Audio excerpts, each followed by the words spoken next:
यह जगत सारा क्षणिक है और आत्मा एक नित्य है। आत्मा का अनुभव बस एकमात्र नित्य है।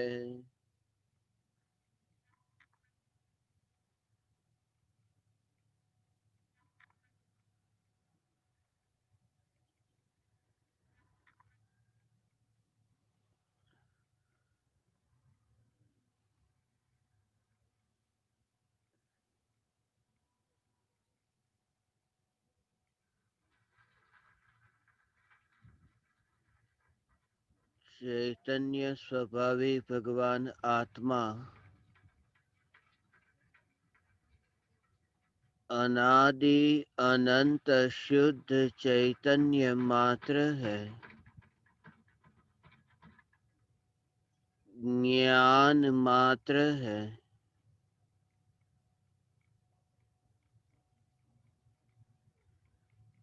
मैं शुद्ध चैतन्य मात्र,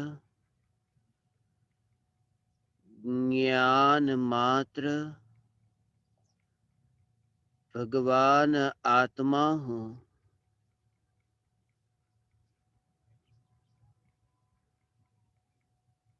त्रिकाल चैतन्य परमात्मा हूँ।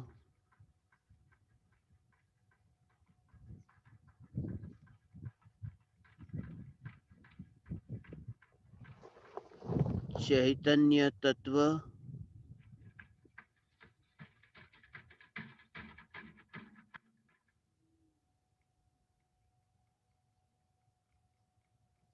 अनादि अनंत ध्रुव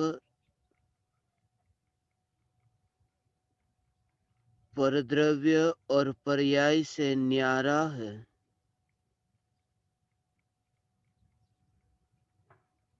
ज्ञान के निरंतर जानने रूप परिणमन में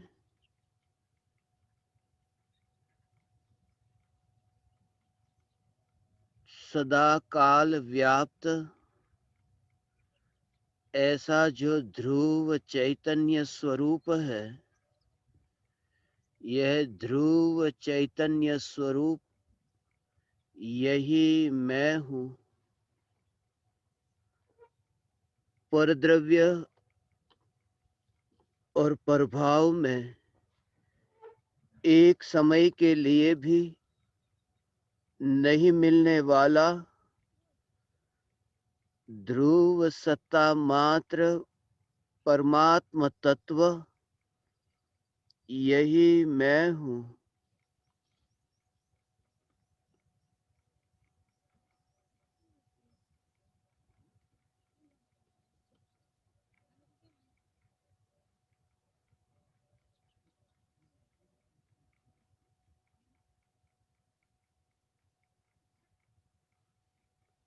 ज्ञान के इस सहज जानने रूप परिणमन में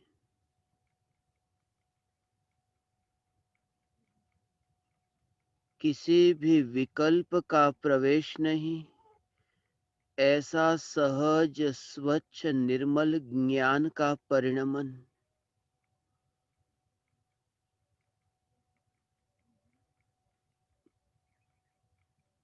जिस ज्ञान के परिणमन को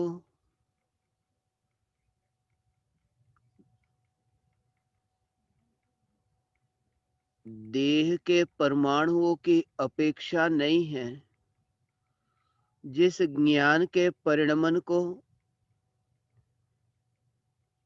इंद्रियों के परमाणुओं की अपेक्षा नहीं है, जिस ज्ञान के परिणमन को विकल्प की अपेक्षा नहीं है, ऐसा स्वतंत्र सहज ज्ञान परिणमन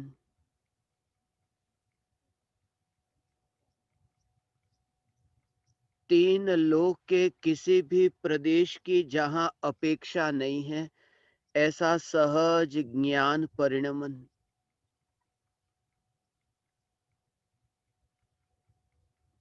लोकाकाश के किसी भी प्रदेश पर रहकर आकाश के प्रदेश पर नहीं रहने वाला और ज्ञान प्रदेश में ही व्याप्त ऐसा मैं चैतन्य परमात्मा हूँ।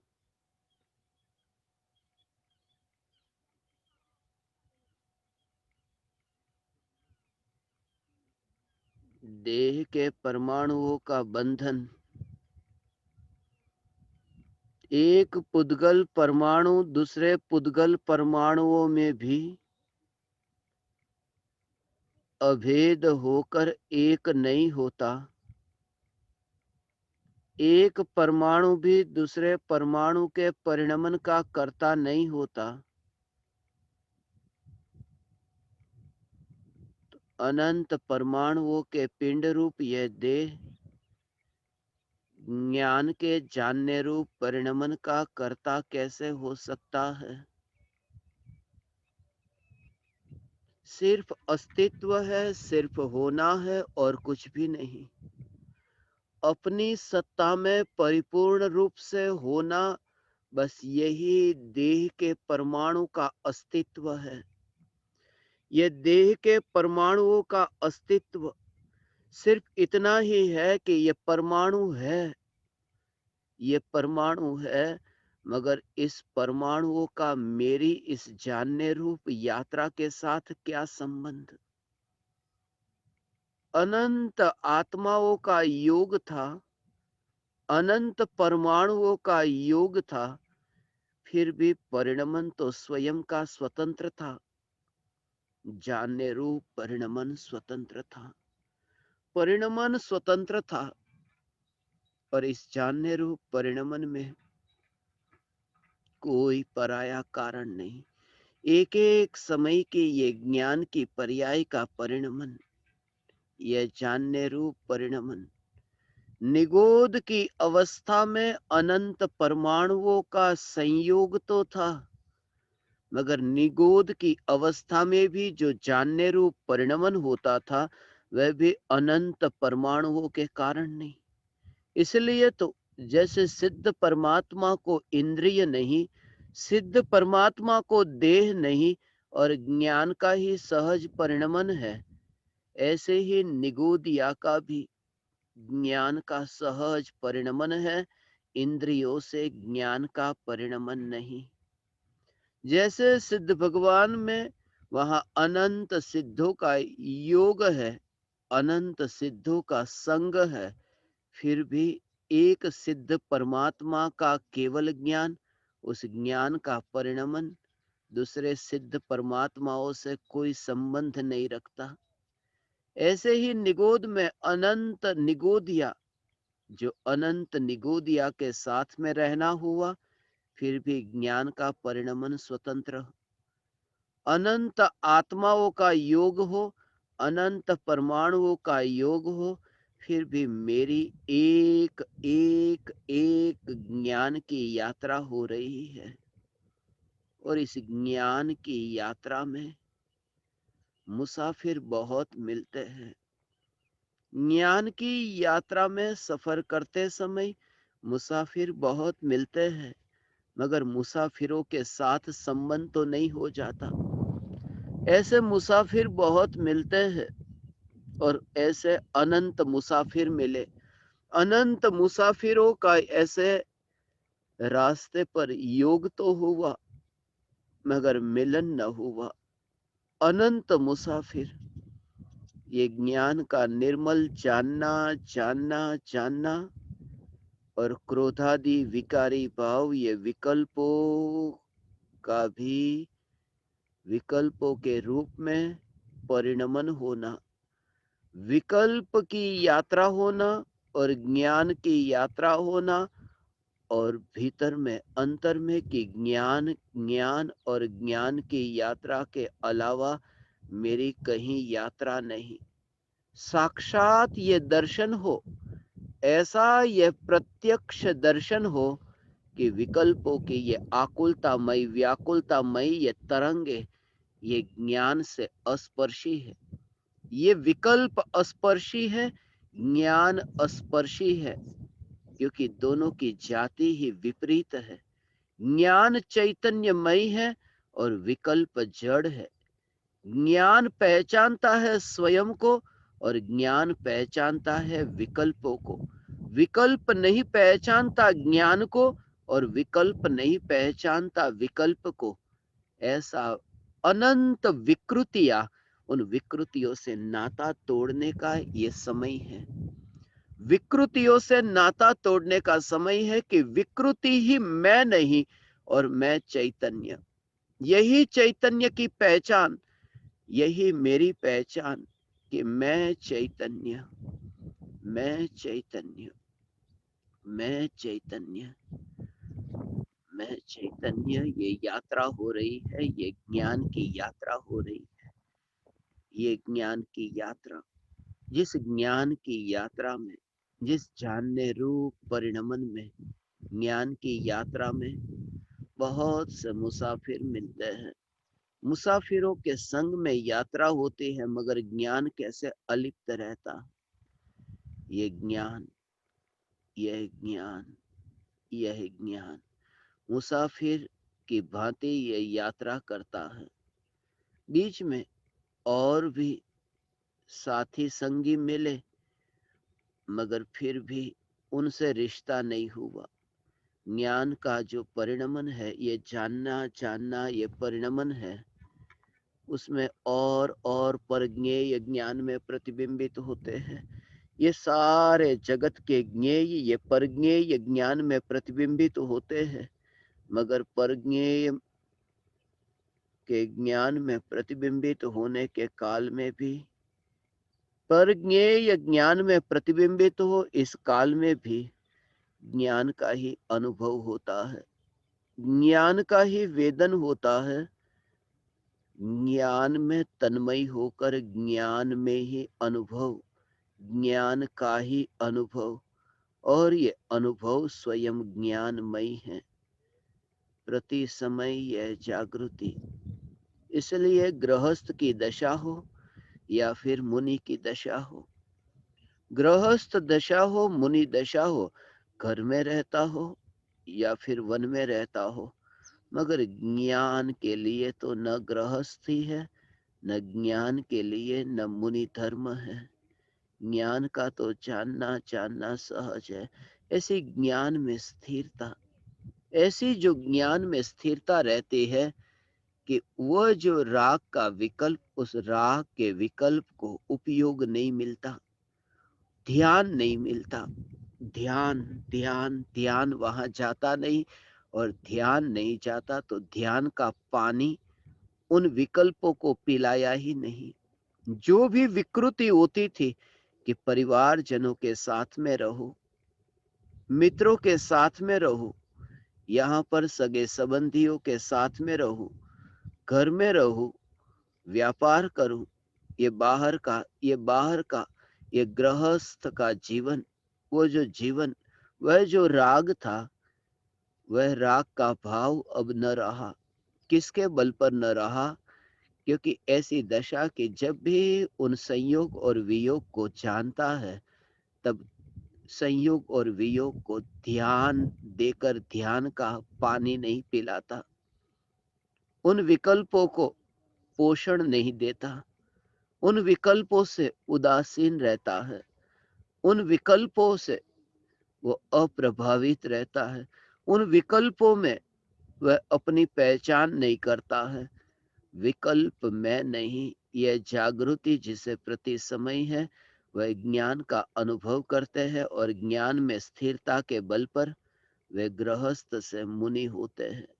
गृहस्थ से मुनि होते हैं, यह भी कहने की भाषा है कि गृहस्थ से मुनि होते हैं। वास्तव में तो, वास्तव में तो वो गृहस्थी का जो राग का आवरण था, राग का आवरण हटते ही मुनि धर्म प्रकट होता है, प्रकट होता है। वह कुछ होता नहीं, वहां कुछ भी नहीं। जितने जितने अंशों में आवरण हटता है, उतने उतने अंशों में निर्मलता प्रकट होती है। वो निर्मलता नई प्रकट नहीं होती, दर्पण पर जो धूल लगी है, वह धूल यदि हटती जाए तो दर्पण स्वच्छ नहीं होता। दर्पण की जो स्वच्छता है वो व्यक्त होती है, प्रकट होती है, जो हमें अनुभव में आती है, दिखाई देती है। वो स्वच्छ नया नहीं हुआ, वह स्वच्छता नई नहीं आई, वह स्वच्छता वो पहले भी थी। वह स्वच्छता नई नहीं, ऐसे ही आत्मा में जो शुद्धता है, जब जब वो शुद्धता प्रकट होती है, वो शुद्धता कहीं बाहर से नहीं आती। द्रव्य में जो शुद्धता त्रिकाल प्रकट है, वही पर्याय में व्यक्त होने लगती है। इसलिए मुनि धर्म प्रकट होता है, मुनि धर्म व्यक्त होता है। वो व्यक्त मुनि धर्म जानने में आता है। फिर भी जैसे कोई व्यक्ति देखता हो और उसे इतना अलिप्त होकर के देखता हो, जैसे आंख देखती है धूल वाले दर्पण को, मगर आंख में धूल का एक रजकण भी नहीं। और फिर उस दर्पण पर से धूल हट गई और स्वच्छ दर्पण, वह स्वच्छ दर्पण जैसे आंख से दिखाई देता है। अब धूल हट गई, अब दर्पण आंख से दिखाई देता है, दर्पण आंख से दिखाई देता है। दोनों स्थिति में आंख में धूल का एक कण भी नहीं गिरा। ऐसी स्थिति में कि जहां ये आंख की ऐसी स्वच्छता है, आंख में एक रजकण भी नहीं। यह ज्ञान का ऐसा स्वरूप जब मुनि धर्म अंगीकार होता है, ज्ञानी यह जानता है कि निर्मल ज्ञान में मुनि धर्म प्रतिबिंबित हो रहा है। निर्मलता जो प्रकट हुई वह ज्ञान में प्रतिबिंबित हो रही है। भूतकाल में अनंत बार मुनि हुआ, मगर मुनि होकर के स्वयं को मुनि माना था। अब वह दशा प्रकट हो कि मुनि धर्म प्रकट तो हो, मगर मुनि धर्म प्रकट होने के काल में मुनि के रूप में एकत्व न हो, ज्ञान की सत्ता में वो त्रिकाल ध्रुव चैतन्य में ही एकत्व हो। इसलिए मैं गृहस्थ भी नहीं और मैं मुनि भी नहीं, मैं दोनों दोनों अवस्था से न्यारा चैतन्य तत्व हूँ। मैं चैतन्य तत्व हूँ, मैं चैतन्य तत्व हूँ। हाँ, प्रति समय यह जागृति चार दीवार के भीतर रहता है। पता नहीं कब सूर्य का उदय हुआ, कब सूर्यास्त हुआ, पता ही नहीं। अपने महल में इतना मस्त है कि बाहर निकलता ही नहीं, बाहर निकलता नहीं। सूर्य का उदय तो होता है, सूर्य का अस्त तो होता है, सूर्योदय और सूर्यास्त तो होता है, मगर सूर्योदय और सूर्यास्त होने पर भी उसकी ओर ध्यान नहीं, उसका पता ही नहीं, उसका लक्ष्य नहीं। ऐसी ही ज्ञानी की दशा है, ऐसी ही मुनि की दशा है। जंगल में सूर्योदय होता है, सूर्यास्त होता है, जंगल में सूर्योदय और सूर्यास्त होता है, मगर फिर भी सूर्योदय और सूर्यास्त के काल में भी मुनि ने एक भवन बनाया, मुनि ने एक भवन बनाया, उस भवन में ही निवास करते हैं। और ऐसा भवन, ऐसा चैतन्य तत्व का भवन कि जिस भवन में मुनि निवास करते हैं, चैतन्य महल में निवास करते हैं, और सूर्योदय और सूर्यास्त की ओर ध्यान नहीं जाता। कौन सा सूर्योदय और कौन सा सूर्यास्त? ये सूर्योदय और सूर्यास्त एक एक समय की ज्ञान की पर्याय, एक एक समय की ज्ञान की पर्याय। इसी में सूर्योदय और इसी में सूर्यास्त, ये दो। और अपने में ऐसे मस्त कि वहां ध्यान न गया, ये ध्यान न गया। ज्ञान की पर्याय का उत्पाद होगा, ये ज्ञान की पर्याय का उत्पाद। इतनी अलिप्तता ज्ञान के उत्पाद व्यय में ध्रुव चैतन्य सत्ता पर, ज्ञान के उत्पाद और व्यय में ज्ञान की अवस्था जो बदलती है, उन बदलती अवस्थाओं में ध्रुव का दर्शन। ये ध्रुव का दर्शन जंगल में शेर को देखा, जंगल में हिरण को देखा, जैसे ही शेर को देखा, ये शेर जो ज्ञान में जानने में आया, अब फिर शेर को जानने के बाद में अब हिरण ज्ञान में जानने में आया। मुनिराज की वह दशा, मुनिराज के लिए सूर्योदय नहीं है, मुनिराज के लिए सूर्यास्त नहीं है। ये बाहर का सूर्योदय और बाहर का सूर्यास्त नहीं, ये ऐसी दशा है भगवान कि वह सूर्योदय अर्थात शेर जब ज्ञान में प्रतिबिंबित हुआ तो ज्ञान का आकार शेर जैसा हुआ, है ज्ञान का ही, मगर वो अवस्था शेर जैसी जैसी, मगर है ज्ञान की, वह ज्ञान की अवस्था। और जैसे ही शेर को जानने के बाद में हिरण को जाना, तो हिरण को जानने के काल में ज्ञान की अवस्था बदल गई। ज्ञान की अवस्था बदली कि अब शेर को जानने के बाद में अब ज्ञान ने अब हिरण को जाना, तो ज्ञान में ही ऐसा परिवर्तन आता है। जगत का परिणमन जगत में है, शेर शेर में है, हिरण हिरण में है। और पहले समय में ये जो ज्ञान की पर्याय शेर को जानने रूप थी, वही ज्ञान की पर्याय का परिणमन ऐसा हुआ कि उस पर्याय का व्यय हुआ, नई पर्याय का उत्पाद हुआ, नई पर्याय का उत्पाद हुआ कि अब ज्ञान की पर्याय हिरण को जानती है।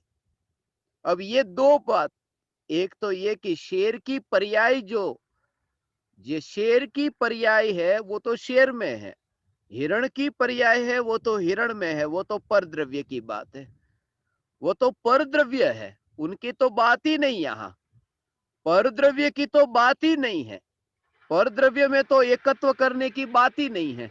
मगर ये परद्रव्य को जानने वाला जो ज्ञान, उस ज्ञान की पर्याय, उस ज्ञान की पर्याय का जो जन्म हुआ, ज्ञान की पर्याय का जो जन्म हुआ और ज्ञान की पर्याय की मृत्यु हुई। शेर को एक समय के लिए जाना ज्ञान में, और शेर को जानना वो एक समय की ज्ञान की पर्याय का व्यय, और जैसे ही वो व्यय हुआ कि उसी समय नई पर्याय का उत्पाद हुआ, जिस पर्याय ने अब हिरण को जाना है। वो एक समय में ये उत्पाद और व्यय और एक समय की सत्ता का ऐसा टिकना, वहीं पर ही उत्पाद और व्यय होता है, और फिर वहां एक समय की ज्ञान की सत्ता, ये जो ज्ञान की एक समय की पर्याय जो ज्ञेय को जानती है, ऐसी ये ज्ञान की एक समय की पर्याय, अब ज्ञेय को जानने वाली एक समय की ज्ञान की पर्याय, शेर को जाना, शेर को जाना ऐसी ज्ञान की पर्याय, उस ज्ञान की पर्याय को कोई विरोध नहीं, उस ज्ञान की पर्याय ने कोई विरोध नहीं किया कि शेर क्यों आया, उस ज्ञान की पर्याय का परिणमन शेर के कारण नहीं, उस ज्ञान की पर्याय को शेर के प्रति कोई वैर विरोध नहीं, उस ज्ञान की पर्याय को कोई राग द्वेष नहीं, उस ज्ञान की पर्याय में कोई विकल्प नहीं, ऐसी ये ज्ञान की पर्याय, ये शेर को जानने वाली ज्ञान की पर्याय और फिर हिरण को जानने वाली ज्ञान की पर्याय, ये हिरण को जानने वाली जो ज्ञान की पर्याय है, ऐसी शेर को जानने वाली ज्ञान की पर्याय और फिर हिरण को जानने वाली ज्ञान की पर्याय, ये दो पर्याय है। और पहली पर्याय का जो व्यय हुआ और नई पर्याय का उत्पाद हुआ, ये जो व्यय हुआ है ज्ञान की पर्याय का, ये पर्याय का अस्त होना है, ये सूर्यास्त है। ये ज्ञान की पर्याय का अस्त होना और नई ज्ञान की पर्याय का उदय होना, फिर अस्त होना, फिर उदय होना, फिर अस्त होना, फिर उदय होना, ऐसे ही मुनिराज की वह दशा कि वन जंगल में ज्ञान की पर्याय का उत्पाद और व्यय होता है, ये ज्ञान की पर्याय का उत्पाद व्यय होता है, मगर ज्ञान की पर्याय के उत्पाद और व्यय में जो ध्यान वहां उत्पाद व्यय की ओर नहीं जाता। इसलिए जो चैतन्य के महल में लीन है, ये उत्पाद और व्यय से न्यारा ऐसा जो ध्रुव चैतन्य सत्ता मात्र, अर्थात वो स्वरूप को देखते हैं, स्वरूप है न, स्वरूप का उत्पाद हुआ, स्वरूप का व्यय हुआ, स्वरूप तो है, वो स्वरूप तो है, वो किसी भी अवस्था में हो, वो उत्पाद हो, व्यय हो, उन उत्पाद और व्यय की अवस्था में वो है कौन? है तो ज्ञान की सत्ता। है ज्ञान की सत्ता, वो अपना स्वयं का ध्रुव का अस्तित्व है। ये ध्रुव का अस्तित्व है। ये ज्ञान की पर्याय का आधार, ये ज्ञान की पर्याय का लक्ष्य, ये ज्ञान की पर्याय का आश्रय, ये उत्पाद व्यय वाला ज्ञान नहीं, ज्ञान की पर्याय का आश्रय ये ध्रुव चैतन्य है। जैसे ये ध्रुव चैतन्य तत्व में ऐसी स्थिरता रहती है, अर्थात वो स्थिरता का अर्थ क्या? भावलिंगी मुनिराज वन विहारी संत, ऐसी जो दशा प्रकट होती है, पंचम काल में भी इस भूमि पर भावलिंगी संत है भगवान। अपूर्व अवसर एवो क्यारे आवशे।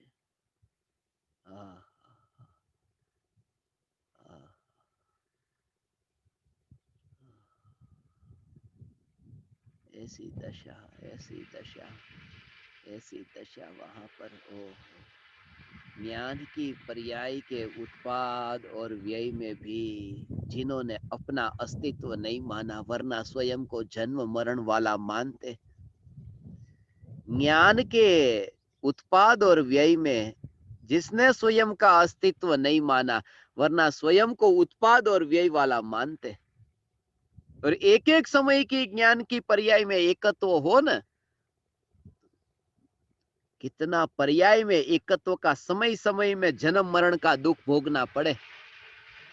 ऐसे व्यक्ति जो देह में एकत्व करता है, 100 साल में एक बार मरा, मगर जिसने ज्ञान की पर्याय में भी एकत्व किया, वो समय समय में मरेगा।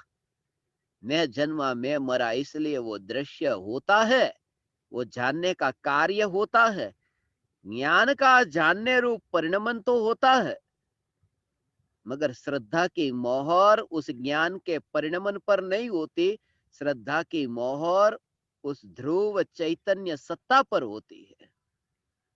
इसलिए पैर में चंपल नहीं है, वो चप्पल नहीं है, जूते नहीं है, और कांटे यदि कांटे पैर में चुभे ने, तो भावलिंगी मुनिराज को कांटे पैर में चुभे, मगर चुभेंगे कि नहीं चुभेंगे?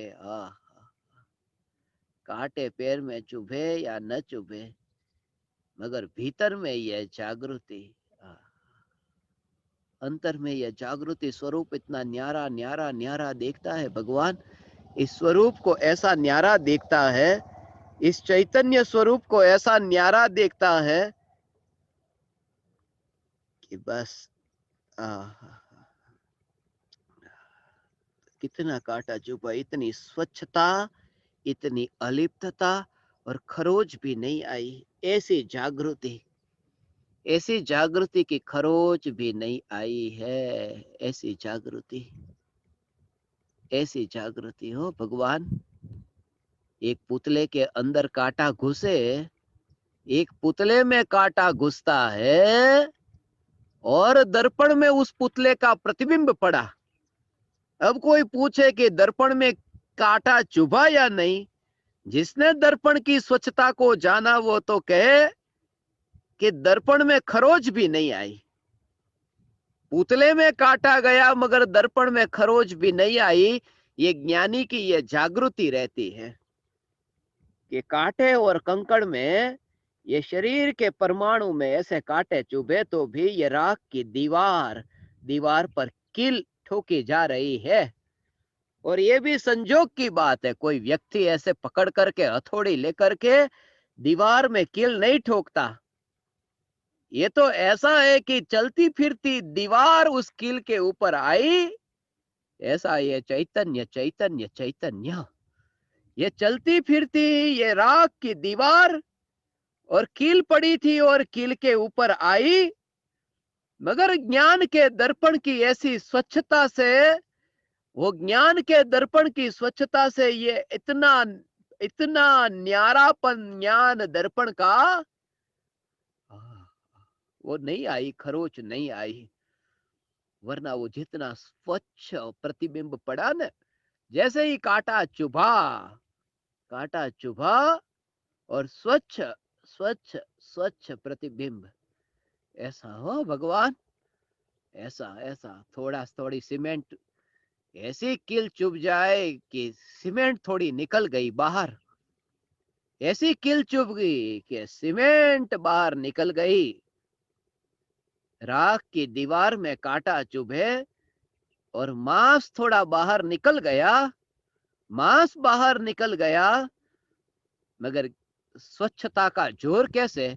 क्योंकि ज्ञान में इतना स्वच्छ स्वच्छ स्वच्छ ऐसा जो सहज प्रतिबिंब पड़ा न, वो स्वच्छ सहज ज्ञान में वो जो प्रतिबिंब पड़ा, ऐसा स्पष्ट प्रतिबिंब पड़ा। उस स्पष्ट प्रतिबिंब से ही स्वयं को अलिप्त देखता है कि ज्ञान सदैव सुरक्षित है, ये ज्ञान सदैव सुरक्षित है। ऐसे वन विहारी संत भगवान यहाँ पर ऐसे है, ये वन विहारी संत है, भावलिंगी मुनिराज, ये वन विहारी संत ऐसे ही वन जंगल में विचरण करने वाले, वन जंगल में विचरण करने वाले। यात्रा होती है, कुछ भव बाकी बचे हैं न, कितने भवों के बाद में भगवान से मुलाकात होगी अब। ऐसा बहुत भव बाकी है, बहुत भव बाकी है, परमात्मा से मुलाकात होगी उसके बहुत भव बाकी है। ओ इसका भाव समझना भगवान, बहुत भव बाकी है, परमात्मा से मुलाकात होने को बहुत भव बाकी है, बहुत भव बाकी है। कौन से भव बाकी है? ये मति श्रुत ज्ञान की पर्याय है न, जो यात्रा करती है, एक एक समय की पर्याय का जन्म मरण, ये एक पर्याय एक भव है, दूसरी पर्याय दूसरे भव, तीसरी पर्याय तीसरा भव, चौथी पर्याय चौथा भव। ऐसे ही ये अभी अभी जितनी जितनी पर्याय बाकी है उतने भव बाकी है, केवल ज्ञान से मिलने के लिए। महावीर भगवान ये परमात्मा नहीं, आदिनाथ भगवान परमात्मा नहीं, ये केवल ज्ञान की मेरी जो पर्याय, उस केवल ज्ञान की पर्याय तक पहुंचने के लिए ये बीच में कुछ भव बाकी है, ये कुछ पर्याय बाकी है, और पर्याय व्यतीत होती है न, केवल ज्ञान के नजदीक जाता है। इसलिए ज्ञानी वन में जाता हो, फिर गृहस्थ के वहां आहार लेने आता हो, फिर वन में जाता हो, मगर ज्ञान की पर्याय का परिणमन होता है केवल ज्ञान की ओर जाने के लिए। मगर फिर भी कैसी श्रद्धा, श्रद्धा ये कि कौन इंतजार करे केवल ज्ञान की पर्याय का, उस परमात्मा से मिलन कब होगा ऐसा इंतजार करना, ये तो घाटे का सौदा है भगवान। इतना इंतजार करे परमात्मा से मिलने के लिए, कब मिलेंगे परमात्मा, कब मिलेंगे, कितने भव के बाद परमात्मा मिले। तुम्हें ऐसे परमात्मा से मिलन करना है कि वर्तमान की पर्याय में ही ये त्रिकाल परमात्मा है, वो स्वीकार करके अभी उसमें लीन होना है। परमात्मा वर्तमान भव में मिलता है, अनंत भव के बाद में नहीं। अनंत भव के बाद में जो मिलने वाला वो परमात्मा असली नहीं, वो मेरी बात कर रहा हूं। महावीर भगवान की केवल ज्ञान की पर्याय नहीं, आदिनाथ भगवान ये परमात्मा नहीं, मगर मैं ही परमात्मा, मैं ही जब केवल ज्ञान को उपलब्ध होऊंगा, मैं जब परमात्मा होऊंगा, तो उस परमात्मा में भी मुझे मिलने की यदि रुचि है तो किसी पराये की रुचि है। क्योंकि त्रिकाल ऐसा ये जो चैतन्य परमात्मा, ये चैतन्य परमात्मा ऐसा, हा हा, ऐसा ये चैतन्य परमात्मा, चैतन्य परमात्मा का ऐसा स्वरूप है भगवान। मैं चैतन्य परमात्मा, मैं गृहस्थ भी नहीं और मैं मुनि भी नहीं, मैं गृहस्थ भी मैं नहीं, मैं मुनि भी नहीं, मैं ज्ञायक देव हूँ। मैं चैतन्य परमात्मा, मैं ज्ञायक देव हूँ। मैं ज्ञायक देव हूँ।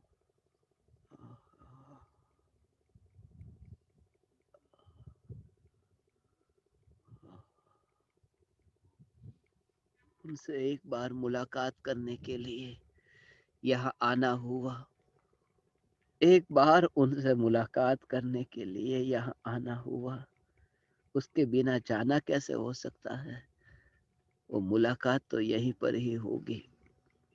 ये सब जीव है न, यहाँ जितने भी जीव है, ये चींटी, कीड़े मकोड़े, ये तितलियाँ, ये जो जीव है, ये चिड़िया, ये पशु पक्षी, ये जो जीव है, ये जो जीव है, ये पेड़ पौधे, ये नदी, ये तालाब, ये जो जीव है, ये जीव से यहीं पर होकर के ही तो, यहीं पर होकर के ही तो, ओहो, यहीं पर होकर के ही तो केवल ज्ञान की यात्रा होनी है।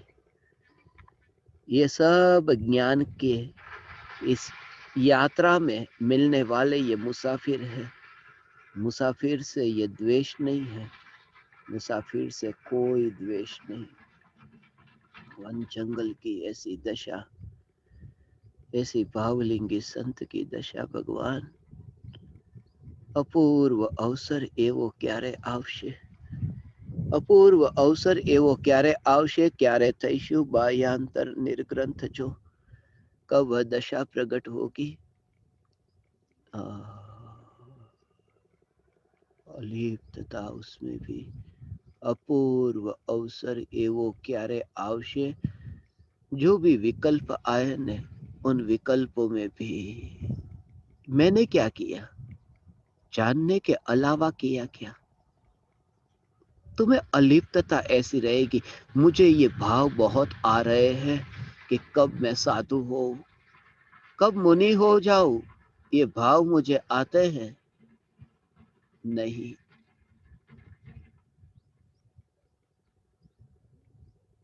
ज्ञान ही मेरी पहचान है न।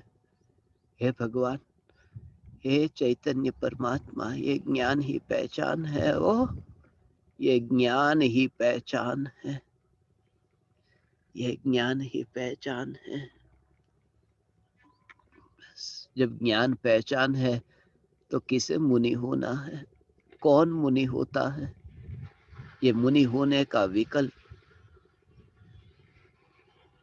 ये विकल्प में तन्मय होकर के मरना है, या विकल्प जहां प्रतिबिंबित होता है उस सत्ता स्वरूप ज्ञान, सत्ता स्वरूप ज्ञान में तन्मय होकर अमृत का रसपान करना है।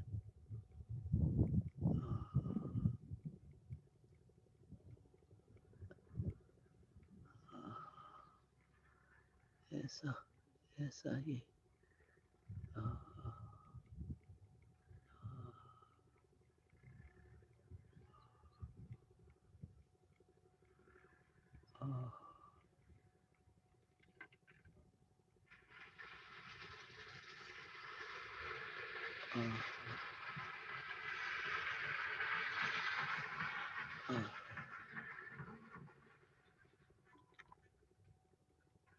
ये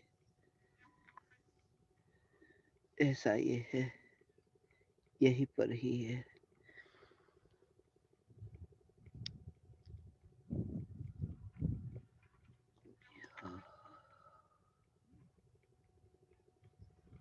ये दशा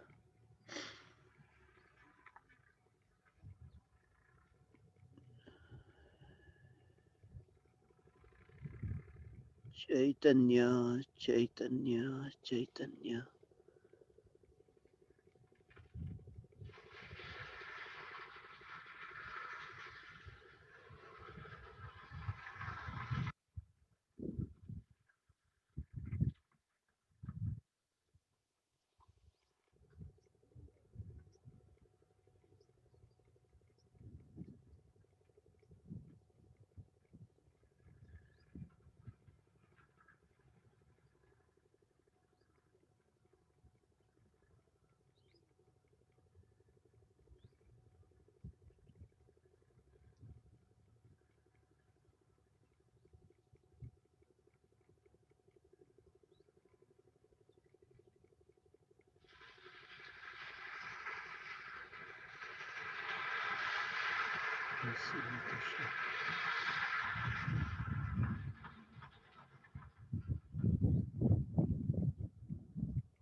ओम